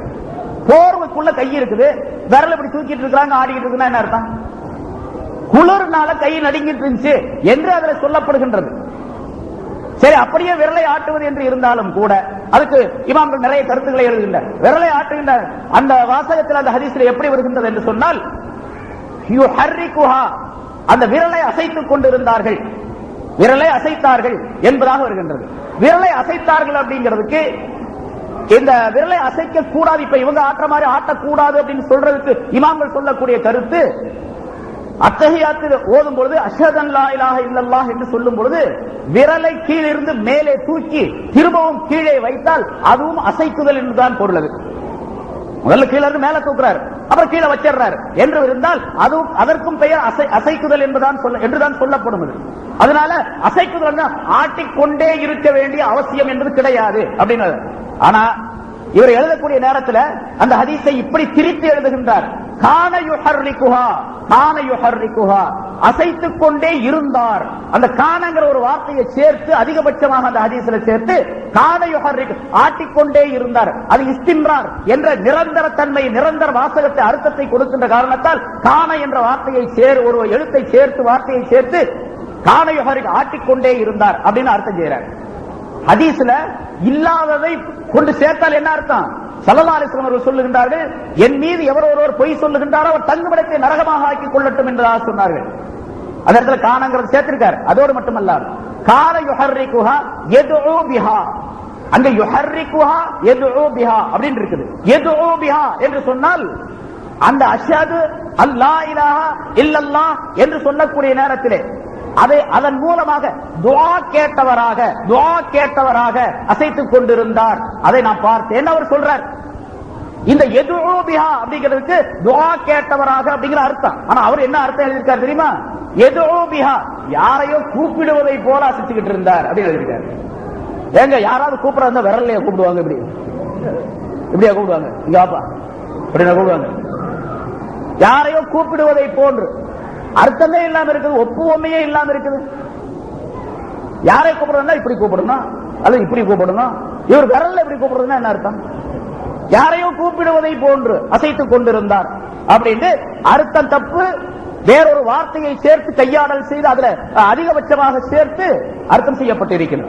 இது மாதிரி பல ஹதீசுகளுக்கு அவர் தவறாக அர்த்தம் செய்திருக்கின்றார் என்பதும் நம்மால் நிரூபிக்க முடியும். இப்படி ஏராளமான விளக்கங்கள் அவர் சொல்லக்கூடியதுல. இப்போ அல்லாஹ் சொன்னா முதல்ல ஆரம்பத்தில் சொல்லி வந்த இடையில இந்த பேச்சு வந்துருச்சு, நேரமே ஆகி போச்சு. அஜித்து நிறைய பேச வேண்டியது இருக்குது. கலீல் அஹ்மத் அஜித்து உங்களுக்கு நிறைய விளக்கங்களை சொல்லுவாங்க. எல்லா கருத்துக்களையும் சேர்த்து, எல்லா சாரங்களையும் சேர்த்து அஜித் அவங்க சொல்ல இருக்கிறாங்க. நான் முடிச்சிடறேன் இதோட. வந்து குர்ஆன் போதாது, ஹதீஸும் போதாது. அல்லாஹ் தஆலா குர்ஆனிலே சொல்லுகின்றான், மற்றவர்களுடைய துணை வேண்டும் என்பதாக சொல்லுகின்றான். யா அய்யுஹல்லதீன ஆமனூ, யா அய்யுஹல்லதீன ஆமனூ தக்குல்லாஹ வ கூனூ மஅஸ் ஸாதிகீன், ஈமான் கொண்டவர்களே நீங்கள் அல்லாஹ்வை பயந்து கொள்ளுங்கள், உண்மையாளர்களுடன் சேர்ந்திருங்கள் என்று அல்லாஹ் சொல்லுகின்றான். உண்மையாளர்களோடு சேர்ந்துருங்க. இந்த மாதிரி பொய் பேசுறவங்களோட சேராதீங்க அப்படிங்கிறான். பொய் பேசுறவங்களோட சேராதீங்க, உண்மையாளர்களுடன் சேர்ந்திருங்கள். அதுக்கு ஏராளமான விளக்கங்கள் அந்த ஆயத்துக்கு. வழிகாட்டக்கூடிய, குர்ஆன் ஹதீஸின்படி வழிகாட்டக்கூடிய, சொர்க்கத்திற்கு இழுத்து செல்லக்கூடிய, சொர்க்கத்தின் வழியை காட்டித்தரக்கூடிய, ஹிதாயத்தின் நேர்வழியை காட்டித்தரக்கூடிய மனிதர்களோடு சகவாசம் கொள்ள வேண்டும் என்பது பற்றி உள்ள விளக்கங்கள். அதை சூஃபியாக்கள் சொல்லும் பொழுது நீங்கள் ஒரு ஷைഖை ஏற்படுத்திக் கொள்ளுங்கள், அந்த ஷைഖ் உங்களை சொர்க்கத்திற்கு கொண்டு போய் சேர்க்க வேண்டும். அப்படிப்பட்ட ஒரு அற்புதமான ஷைഖை நீங்கள் வழிகாட்டியாக ஏற்படுத்திக் கொண்டு தீனுடைய எல்லா காரியங்களையும் அவருடைய தலைமையில் இருந்து முழுமையாக நீங்கள் செயலாற்றுங்கள் என்ற கருத்தெல்லாம் அதற்கு சொல்லப்பட்ட பல அர்த்தங்கள் இருக்கின்றன. இப்ப அல்லாஹ்வே சொல்லுகின்றான், ஈமான் கொண்டவர்களை நீங்கள் அல்லாஹ்வை பயந்து கொள்ளுங்கள் என்று சொன்ன பின்னால அதோட நிறுத்திங்க, அல்லாஹ்வை பயந்ததோட நிறுத்திங்க, நீங்க தொழுதுகிட்டு இருங்க அப்படின்னு சொல்லல. உண்மையாளர்களுடன் சேர்ந்திருங்கள். சூஃபியாக்களுடைய கருத்து குன் அல்லாஹ், அல்லாஹ்வுடன் நீ இரு, அல்லாஹ்வுடன் நீ இரு, அல்லாஹ்வுடன் நீ இரு. அல்லாஹ்வுடன் எப்படி இருக்கிறது எனக்கு தெரியாது, அல்லாஹ்வுடன் எப்படி இருக்கிறது அப்படிங்கிறது தெரியாது, அல்லாஹ்வுடன் எப்படி கலந்துரையாடுவது அப்படிங்கிறது தெரியாது. குன் அல்லாஹ், அல்லாஹ்வுடன் நீ இரு. வஇல்லம் தகுன் அல்லாஹ் குன் மாமன் கான அல்லாஹ். உனக்கு அல்லாஹ்வுடன் இருப்பதற்குரிய ஆற்றல், விளக்கம், தகுதி உனக்கு இல்லை என்று சொன்னால் அல்லாஹ்வுடன் யார் இருக்கின்றார்களோ அவர்களோடு நீ சேர்ந்திரு என்று சொல்லுகின்றார்கள். குன் அல்லாஹ் வஇல்லம் தகுன் குன் மாமன் கான அல்லாஹ் என்று சொல்லுகின்றார்கள். அதை அல்லாஹ் தஆலா அங்கே அந்த ஆயத்திற்கு விளக்கம் சொல்லி காட்டும் சூஃபியாக்கள் அந்த கருத்தை குறிப்பிடுகின்றார்கள், உண்மையாளர்கள் சேர்ந்திருங்கள் என்பதாக. அதே போன்று தெரியவில்லை என்று சொன்னால் தெரிந்தவர்களிடத்தில் கேட்டு தெரிந்து கொள்ளுங்கள் என்பதாக பிரபலமான ஆயத்தை எல்லாரும் எல்லா இடத்திலும் எல்லா நேரங்களில் சொல்லிக் கொண்டிருக்கக்கூடிய ஆயத்தில் ஃபஸ்அலு அஹ்ல ஸிக்ரி இன் குன்தும் லா தஅலமூன் என்ற ஆயத். இப்படி ஏராளமான விளக்கங்கள் குர்ஆனிலேயே இருக்கின்றன. பிறகு ரசூலுல்லாஹி ஸல்லல்லாஹு அலைஹி வஸல்லம் அவர்கள் ஹதீஸின் மூலமாக தங்களுடைய சஹாபாக்களை பின்பற்றுமாறு பல கருத்துக்களை, பல ஹதீஸ்களை சொல்லி காட்டுகின்றார்கள். அல்லாஹ் குர்ஆனிலே சொல்லி காட்டு, குர்ஆனிலே இருக்கு சஹாபாக்களை பின்பற்ற சொல்லி. அல்லாஹ் ரசூலை மட்டுமல்ல சஹாபாக்களை பின்பற்ற சொல்லி குர்ஆனிலே இருக்குது ஆயத்து. والسابقون الأولون من المهاجرين والأنصار والذين اتبعوهم بإحسان رضي الله عنهم ورضوا عنه என்ற ஆயத்தின் மூலமாக அல்லாஹ் தஆலா அதை தெரியப்படுத்துகின்றான். அன்சாரிகள், முஹாஜிரீன்கள், அன்சாரிகள், மக்காவாசிகள், மதீனாவாசிகளில் இருந்து முதலாக ஈமான் கொண்டவர்கள் இருக்கின்றார்கள். அவர்களும் சஹாபாக்கள், அவர்களும் வல்லதீன தபஊஹும் பிஇஹ்சான், நல்ல செயல்களின் மூலமாக அவர்களை யார் பின்பற்றுகின்றார்களோ அவர்களும் ரலியல்லாஹு அன்ஹும் வரது அன்ஹு, அல்லாஹ் தஆலா அவர்களை பொருந்திக் கொண்டால் அவர்கள் அல்லாஹ்வை பொருந்திக் கொண்டார்கள் என்ற கருத்தை அல்லாஹ் தஆலா சொல்லும்போது அந்த ஆயத்திற்கு விளக்கம் எழுதக்கூடிய உலமாக்கள், முஃபஸ்ஸிரீன்கள் பின்னால் உள்ள சஹாபாக்களை பின்பற்ற வேண்டும் என்பதாக குறிப்பு, சஹாபாக்களை பின்பற்றத்தில் அல்லாஹ் தஆலா சொல்லுகின்றார் என்பதாக குறிப்பிடுகின்றார். அதனால சில சூஃபியாக்கள் இடத்துல அல்லாஹ் சொன்னது வேறு, ரசூல் சொன்னது வேறுன்னு சொல்லக்கூடாது. தாடி வைக்கிறது பர்லு, நகம் வெட்டுறது பர்லு, மிஸ்வாக் செய்யறது பர்லு, இப்படி ஸல்லல்லாஹு அலைஹி வஸல்லம் எதை சுன்னத்துன்னு சொல்லிருக்காங்க எல்லாமே பர்லு தான் அப்படிங்கிறாங்க. பர்லு அல்ல அது, இது தரஜா வேற, அதுடைய தரஜா அந்தஸ்து வேற. அல்லாஹ் சொன்னதனுடைய கட்டளையிட்டதனுடைய அந்தஸ்து வேறு, ஸல்லல்லாஹு அலைஹி வஸல்லம் அவர்கள் சொன்ன கட்டளையுடைய அந்தஸ்து வேறு, அதை விட கொஞ்சம் கம்மி தான். ஆனா அல்லாஹ் தான் சொல்லுகின்றான் பல இடங்களிலே அத்தியுல்லாஹ, அல்லாஹ்வுக்கு வழிபடுங்கள் என்று சொல்ல இடங்களில் எல்லாம் பல இடங்களிலே அத்தியுர் ரசூல, ரசூலுக்கு வழிபடுங்கள் என்பதாக சொல்லியிருக்கான். இந்த வழிபடுங்கள் அப்படிங்கிறது ரெண்டு வித்தியாசம் இருக்குது. அத்தியுல்லாஹ அப்படின்னா அல்லாஹ்வுக்கு வழிபடுங்கள், இதாஅத் என்ற மஸ்தரில் இருந்து வேர் சொல்லில் இருந்து பிறந்தது. அதாவது வழிபடுங்கள் அப்படின்னா வணக்கம் செய்யுங்கள் அப்படிங்கிற அர்த்தம், வணங்குங்கள் அப்படிங்கிற அர்த்தம். அத்தியுர் ரசூல, ரசூலுக்கு வழிபடுங்கள், வழிபடுங்கள் சொல்லக்கூடாது, ரசூலுக்கு வழிபடுங்கள் அப்படின்னு சொல்லணும். வழிபடுங்கள், வழிபடுங்கள் அப்படின்னு சொன்னா பின்பற்றுங்கள் அப்படின்னு அர்த்தம். வழிபாடு, வழிபாடு என்பது ஒரு வார்த்தை, வழிபாடு என்பது ரெண்டு வார்த்தை. வழிபாடு என்று வழிபாடு என்றால் இத்தாஅத் என்ற அர்த்தம், வழிபாடு என்று சொன்னால் இத்திபா என்ற அர்த்தம். அடுத்து அல்லாஹ் தஆலா முதலாவது வாசிச்ச ஆயத்துல சொல்றா அத்தியுல்லாஹ வ அத்தியுர் ரசூல உலில் அம்ரி மின்கும், உங்களில் இருந்து அதிகாரம் உடையவர்களுக்கும் அம்ரு உடையவர்களுக்கும் அறிவுடையவர்களுக்கும் நீங்கள் கட்டுப்படுங்கள் என்று அல்லாஹ் தஆலா சொல்லுகின்றார். அந்த உலுல் அம்ரி என்பவர்கள் யார் அப்படிங்கிறது கருத்து வேறுபாடு. சிறந்த அறிவாளிகள், சிறந்த ஞான மேதைகள் எவர் இருக்கின்றார்களோ அவர்களுக்கு கட்டுப்பட வேண்டும். அதனால சஹாபாக்களை பின்பற்றுவது, சஹாபாக்களில் இருந்து யார் கேட்டார்களோ அவர்களை பின்பற்றுவது, அவர்கள் என்ன சட்டங்களை தொகுத்து வைத்து இருந்தார்களோ அந்த சட்டங்களை பின்பற்றுவது. இப்ப இமாம்களை பார்க்கிறோம், ஸல்லல்லாஹு அலைஹி வஸல்லம் அவர்கள் சொல்லுகின்றார்கள் கைருல் குரூனி கர்னி சும்மல்லதீன யலூனஹும் சும்மல்லதீன யலூனஹும், காலங்களிலே சிறந்த காலம் என்னுடைய காலம், அதற்கு பிறகு சஹாபாக்களுடைய காலம், அதற்கு அடுத்து அடுத்த காலம். இந்த மூன்று காலத்தை ரசூலுல்லாஹி ஸல்லல்லாஹு அலைஹி வஸல்லம் சொல்லி காட்டுகின்றார்கள். மூன்று நூற்றாண்டுகளை சொல்லி காட்டுகின்றார்கள். ஸல்லல்லாஹு அலைஹி வஸல்லம் காலம், சஹாபாக்களுடைய காலம், தாபியீன்களுடைய காலம். இந்த மூன்று நூற்றாண்டுகளிலே ஹிஜ்ரி 242 அல்லது 241 இதோடு முடிந்து விடுகின்றது இமாம்களுடைய காலம். 4 இமாம்களுடைய காலம். முதல் இமாம் அபூ ஹனீஃபா ரஹ்மத்துல்லாஹி 80வது ஆண்டிலே பிறக்கின்றார்கள், 150 மௌத்தாகின்றார்கள். இமாம் ஷாஃபி ரஹ்மத்துல்லாஹி 150 பிறகு 204 மௌத்தாகின்றார்கள். இமாம் மாலிக் ரஹ்மத்துல்லாஹி அவர்கள் 90 என்று நினைக்கிறேன், 90 பிறந்து அவர்கள் 179 என மௌத்தாகின்றார்கள். இப்படி இமாம்களுடைய காலம் அந்த 3 நூற்றாண்டுகளுக்குள்ளே முடிந்து விடுகின்றது. எந்த காலத்தை ரசூலுல்லாஹி ஸல்லல்லாஹு அலைஹி வஸல்லம் அவர்கள் பொற்காலம் என்பதாக சொல்லி காட்டினார்களோ அந்த காலத்தில் முடிந்து விடுவதன் காரணமாக எந்த விதமான பிரச்சனையும் இல்லாமல், எந்த விதமான குழப்பமும் இல்லாமல், எந்த விதமான தடுமாற்றம் இல்லாமல், எல்லா விதமான அறிவும் ஆற்றலும் தக்வாவும் பக்தியும் நிறைந்த மனிதர்களாக அவர்கள் வாழ்ந்தார்கள். அவர்கள் கொண்டு வந்த, அவர்கள் சொல்லி காட்டிய குர்ஆன் ஹதீஸை வைத்து, அவர்கள் குர்ஆன் ஹதீஸ் தான் வச்சு சொல்லியிருக்காங்க, ராமாயணத்தை வச்சு சொல்லல, மகாபாரதத்தை வச்சு சொல்லல, கீதையை வச்சு மார்க்க சொல்லல. அவங்களும் குர்ஆன் ஹதீஸ் தான் வச்சு சொன்னாங்க. எந்த சட்டத்தை எடுத்துக்கொண்டாலும் குர்ஆன் ஹதீஸ் அடிப்படையில் தான் சொல்லி இருக்கின்றார்கள். அதுக்கு நிறைய ஆதாரங்கள் இருக்கின்றன. தெரியலன்னா நம்ம அதுக்கு என்ன பண்ண முடியும்? ஆய்வு செய்யக்கூடிய திறன் இல்லை என்று சொல்ல அதற்கு யார் என்ன செய்ய முடியும்? ஆகவே இமாம்கள் கொண்டு வந்த சொல்லித்தந்த சட்டங்கள் அனைத்தும் குர்ஆன் ஹதீஸின் அடிப்படையில் தான் இருக்கின்றன என்பதற்கு மிக தெளிவான ஆதாரங்கள் ஏராளமாக இருக்கின்றன. அதையெல்லாம் முழுமையாக சொல்வதற்குரிய நேரம் இல்லை. எனக்கு பின்னால் பேசுகின்ற ஹஜ்ரத் அவர்கள் விரிவாக உங்களுக்கு சொல்லுவார்கள். ஆகவே என்னுடைய உரையை தோடு முடித்துக் கொள்ளுகின்றேன். குழப்பவாதிகளுடைய குழப்பங்களிலே அகப்பட்டு தீனை மறந்து நம்ம பார்க்கிறோம், இப்போ தீனுடைய வாடையே கிடையாது. யார் யார் எப்படியெல்லாம் மரியாதையாக இருந்தார்களோ அந்த மரியாதையை கெடுத்து குழப்பங்கள் செய்து பல்வேறு விதமான தீமைகள் பல்வேறு ஊர்களிலே நடைபெறக்கூடிய ஒரு சூழ்நிலையை உருவாக்கி பலவிதமான துன்பங்களுக்கு இந்த சமுதாயத்தை உள்ளாக்கி விட்டார்கள் என்பதை நாம் தெளிவாக புரிந்திருக்கின்றோம்.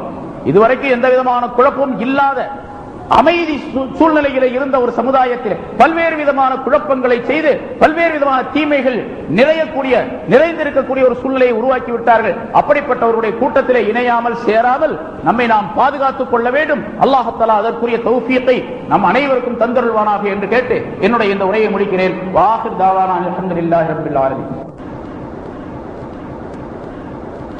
அல்ஹாஜ் மௌலானா மௌலவி மேலப்பாளையம் ஹாஜா முயினுத்தீன் ஹசரத் அவர்கள் பேசிய பயானிலிருந்து ஒரு பகுதியை லா யமஸ்ஸுஹு இல்லல் முத்தஹ்ஹரூன் என்று ஆயத்து குர்ஆன்ல இருக்குது. இது லவ்ஹுல் மஹ்ஃபூதத்தை குறிக்குது அப்படின்னு சொல்லி அவங்க எழுதியிருக்கிறாங்களே. லவ்ஹுல் மஹ்ஃபூதில் உள்ள குர்ஆனை மலக்குமார்கள் தொடக்கூடாது என்றுதானே இந்த ஆயத்தில் சொல்லப்பட்டிருக்குது அப்படிங்கிறது சம்பந்தமா ஒரு ஆளு கேட்கிறாங்க. சகோதரர்களை, இதை முதல்ல நாம யார் கேள்வி கேட்டாங்களோ அந்த சகோதரருக்கு ஒன்னே ஒன்று சொல்றோம். இப்ப இந்த விஷயத்துல அவங்களுக்கு மத்தியிலேயே முதல்ல கருத்து வேறுபாடு வந்துடுச்சு. அவங்களையே ரெண்டு மதுஹப் ஆயாச்சு. ஒரு மதுஹப் தொடலாங்கிறாங்க, இன்னொரு மதுஹப் தொடக்கூடாதுங்கிறாங்க. ஒரு குறைச்சிருக்காங்க, சத்தம் கேட்க மாட்டேங்குது, நல்ல கும் கும் கேட்கறதுனால குறைச்சிருக்காங்க. சில பேர் ஒதுவோட தான் குர்ஆனை தொடணும் அப்படின்னு அவங்களையே சில பேர் ஆதாரம் சொல்றாங்க. ஒது இல்லாம குர்ஆனை தொடக்கூடாதுன்னு அவங்களையே சில பேர் ஆதாரம் சொல்றாங்க. இப்ப இதுல ஒரு ரெண்டு ஹதீஸை சுட்டி காட்டுறாங்க. முதலாவது என்னன்னு சொன்னா, யமன் வாசிகளுக்கு அருமை நாயகம் ஸல்லல்லாஹு அலைஹி வஸல்லம் கடிதம் எழுதும் பொழுது சுத்தமானவர்களை தவிர மற்றவர்கள் குர்ஆனை தொட வேண்டாம்னு சொல்லி எழுதினாங்க. அந்த ஹதீஸ்ல சுலைமான் இப்னு அர்கம் என்று ஒரு ராவி வர்றாரு. அவர் பலகீனமானவர். ஆகவே அந்த ஹதீஸை எடுக்க முடியாது. அவங்க யார் குர்ஆனை ஒது இல்லாமல் தொடலான்னு சொல்றாங்களோ அவங்க ஆதாரம் சொல்றாங்க. யமன் வாசிகளுக்கு அருமை நாயகம் ஸல்லல்லாஹு அலைஹி வஸல்லம் கடிதம் எழுதும் பொழுது மாதிரி ஒரு சுத்தமானவர்களை தவிர மற்றவர்கள் குர்ஆனை தொடக்கூடாதுன்னு எழுதினாங்க. ஆனால் அந்த ஹதீஸ்ல வரக்கூடிய சுலைமான் இப்னு அர்கம் என்பவர் பலகீனமான ஆளு. ஆகவே அந்த ஹதீஸை நாம எடுக்க முடியாது, தள்ளிடுவோம். சுத்தம் இல்லாம குர்ஆனை தொடக்கூடாதுங்கிற ஹதீஸ் லைவ்ங்கிறதுனால தள்ளிடுவோம் முதல். ரெண்டாவது, யார் குர்ஆனை ஒது இல்லாம தொடலான்னு சொல்றாங்களோ அவங்க இன்னொரு அடுத்த ஆதாரம் சொல்றாங்க. லா யமஸ்ஸுஹு இல்லல் முத்தஹ்ஹரூன்ங்கிற குர்ஆன் ஆயத்து இருக்குதே, இந்த முத்தஹ்ஹரூன்ங்கிறதுக்கு மூன்று விதமான அர்த்தம் வைக்கலாம். ஒன்று ஒது இல்லாதவர்கள் அப்படின்னு அர்த்தம் வைக்கலாம், இன்னொன்னு விசுவாசிகள் அப்படின்னு அர்த்தம் வைக்கலாம், இன்னொன்னு உடலில் அசிங்கம் இல்லாதவர்கள் அப்படின்னு அர்த்தம் வைக்கலாம். ஆனா அங்க ஒது இல்லாதவர்கள் அப்படின்னு வைக்கிறது பொருத்தம் இல்லை. ஏன்னு சொன்னா அதுக்குண்டான ஆதாரங்கள் இல்லை. ஆகவே ஒது இல்லாதவர்கள் தொடக்கூடாது, நாம அங்க அர்த்தம் வைக்க மாட்டோம், மலக்குமார்கள் அப்படின்னு சொல்லி யார் ஒது இல்லாம குர்ஆனை தொடலான்னு சொல்றாங்களோ அவங்க இப்படி சொல்றாங்க. அதுக்கு மறுப்பு சொல்லும் பொழுது அதற்கான விளக்கத்தை சொல்றாங்க. முதலாவது, யமன் வாசிகளுக்கு அருமை நாயகம் ஸல்லல்லாஹு அலைஹி வஸல்லம் அவங்க எழுதின கடிதத்துல சுத்தமானவர்களை தவிர மற்றவர்கள் குர்ஆனை தொடக்கூடாதுன்னு சொல்லி எழுதினாங்களே, அந்த ஹதீஸை லைவ் என்று சொல்வதற்கு அதனுடைய அறிவிப்பாளருடைய வரிசையில வரக்கூடிய சுலைமான் இப்னு அர்கம் என்பவர் பலகீனமான ஆளுன்னு எழுதியிருந்தாங்க. ஆனா அது அவங்கள உள்ள ஆளை மறுத்து எழுதியிருக்கிறாரு. இது நீங்க நினைக்கிற சுலைமான் இல்ல, இது வேற சுலைமான் எழுதியிருக்கிறார். ஹதீஸ்ல உள்ள சுலைமான் சொல்லப்பட்டிருக்கிறது அது சுலைமான் இப்னு தாவூத்.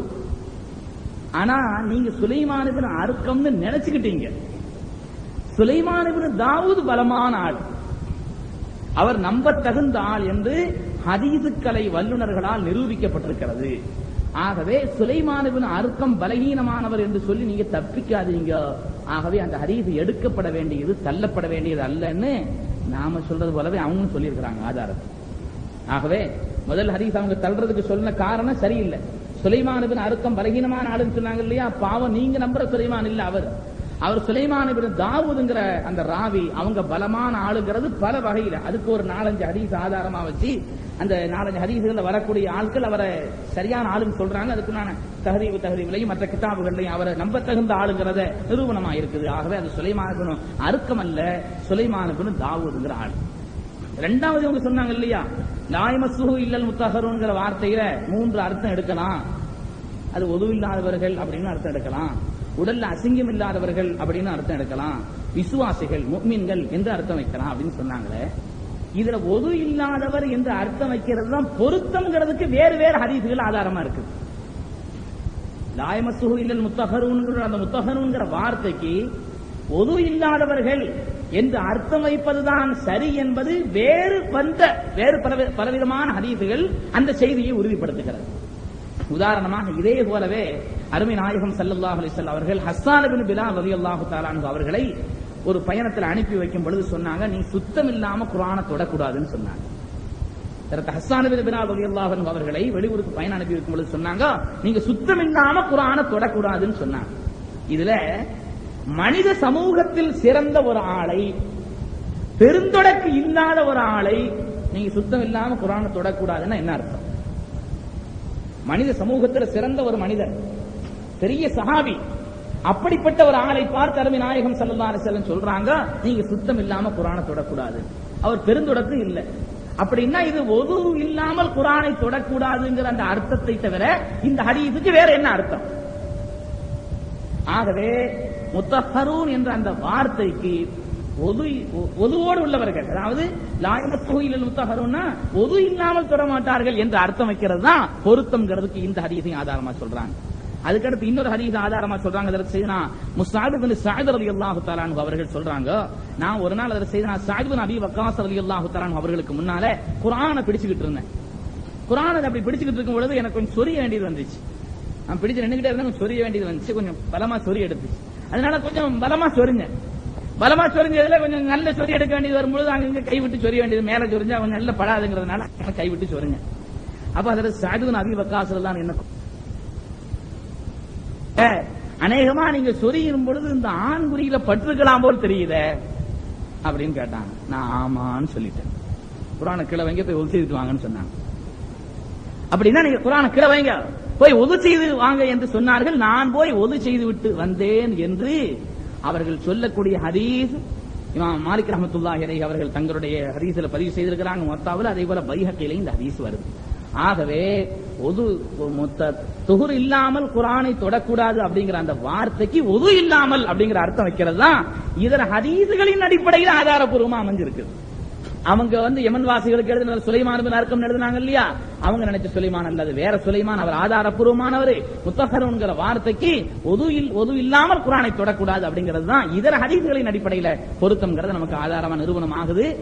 அதோட விசேஷம் என்னன்னு சொன்னா இது அவங்களுக்குள்ளேயே தகராறு உள்ள விஷயம். இது அவங்களே ஒட்டுமொத்தமான கருத்து இல்ல, அவங்களே ரெண்டு மதஹப் இதுல இருக்குது.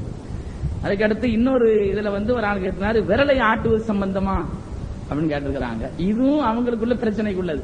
ஒரு ஆள் திருச்சிக்காரர் இருக்காரு, அசருக்கு பக்கம் பக்கமா வாசிச்சால திருச்சிக்காரர் இருக்கிறாரு, அவர் சொல்றாரு விரலை ஆட்டலாம் அப்படிங்கறத யாராவது என்னோட நேரடியாக விவாதிக்க தயாரான்னு கூப்பிடுறாரு. அவங்களே விரலை ஆட்டக்கூடாது அப்படி நீட்டி தான் வைக்கணும், இதுக்கு நான் எங்க வேணாலும் நிரூபிப்பேன், என்னோட நேரத்தில் விவாதிக்க தயாராங்கிறாரு. ஏன்னா ஆட்டவும் சொல்லி வருது, அதுல உள்ள ராவி பலகீனமான ஆளு. ஆட்டக்கூடாது நீட்டணும்னு சொல்லி வருது இல்லையா, இந்த ராவி பலமான ஆளு, எங்க வேணாலும் நான் நிரூபிக்கிறேங்கிறார். அது ஹதீஸின் அடிப்படையிலே நிரூபிக்கிறேன், அறிவின் அடிப்படையிலே நிரூபிக்கிறேங்கிறார். அவர் சொல்றாரு ஆட்டணுமானா உயிருள்ள ஒரு பொருளை பார்த்து எப்படின்னு சொல்லலாம், இப்படின்னு சொல்லலாம். உயிருள்ள ஒரு பொருளை இப்படிவான்னு சொல்லலாம், போன்னு சொல்லலாம். உயிர் இல்லாத ஒரு பொருளை பார்த்து அப்படின்னா என்னங்க அர்த்தம் கேட்கிறார். கஅபாவை பார்த்து கிப்லாவை பார்த்து கையை சுட்டி காட்டுது என்று சொன்னால் கஅபா உயிர் இல்லாத பொருள். அத போய் இப்படின்னா என்ன அர்த்தம், நம்மள தப்பால விளங்கிடுவான். ஆகவே ஆட்டக்கூடாது, கையை நீட்டுறதும் பொருத்தம். இது அறிவு ரீதியாகவும் இப்படித்தான் விளக்கம். அதுபோல ஆட்ட வேண்டும் என்று வரக்கூடியதுல உள்ள அந்த ஹதீஸ்ல உள்ள ராவி கொஞ்சம் பலகீனமான ஆளு. ஆட்டக்கூடாது, கையை இஷாரா செய்யணுங்கிற அந்த ஹதீஸ் தான் அது பலமானது. இதை நான் எங்க வேணா நிரூபிக்கிறேன் பாத்திக்காரரை சொல்றாரு. அவங்களுக்குள்ளேயே பிரச்சனை இருக்குது, இங்க ஒரு மதுஹப் அங்க ஒரு மதுஹப் அவங்களுக்குள்ளே இருக்குது என்பதனால அந்த பிரச்சனை இப்ப பெரிதான விஷயம் அல்ல. ஆதாரப்பூர்வமான அடிப்படையில் அது ஆற்றுறதுங்கிறது அது ஆதாரப்பூர்வமானது இல்லைங்கிறது நாம என்னென்ன சொல்லிக்கிட்டு இருந்தோமோ இப்ப அவங்க வாய் வழியாகவே சொல்றாங்கிறது பணியோடு தெரியும். அஸ்ஸலாமு அலைக்கும்.